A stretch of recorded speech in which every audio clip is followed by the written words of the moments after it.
барлықтарыңызға қайырлы бағалау парақшасын осылай өзгерттім. Балдарын осылай таратып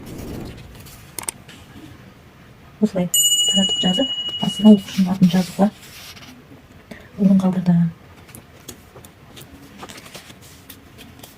Стрелкаларын барлығын шаблон қиып алғаннан кейін ондай стрелкасын башынан дөңгелетіп қиямын. Электронды вариантын алу үшін WhatsApp-қа жазыңыздар. Осылай дөңгелетіп аламыз.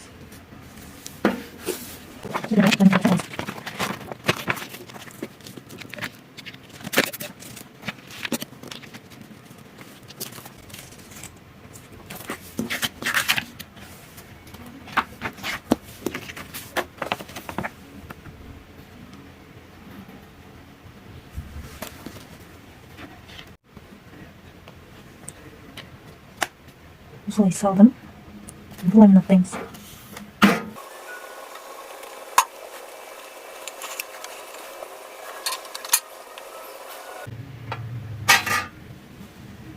Сағат келшіктерін барлығын айналдырып қиып аламыз. Енді тілшікті осылай бекітетін боламыз.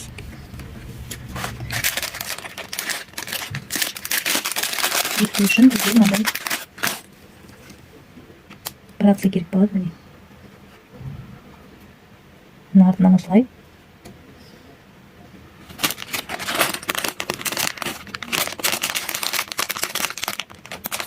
осындай кнопкамен бекітеміз. Канцелярский ножды аламыз, ортасынан тесеміз.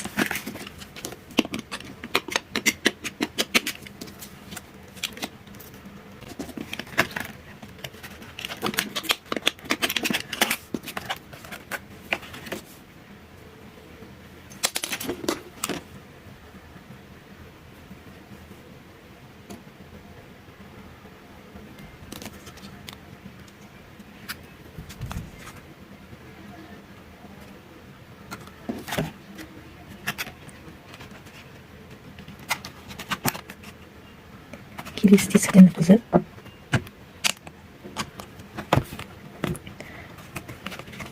бұндай операцияларды Каспий магазиннен алуға болады. 30 штугы 500 теңге екен. Дәл менікіндей емес, осындай қыстырып қоюға арналған операциялар бар екен.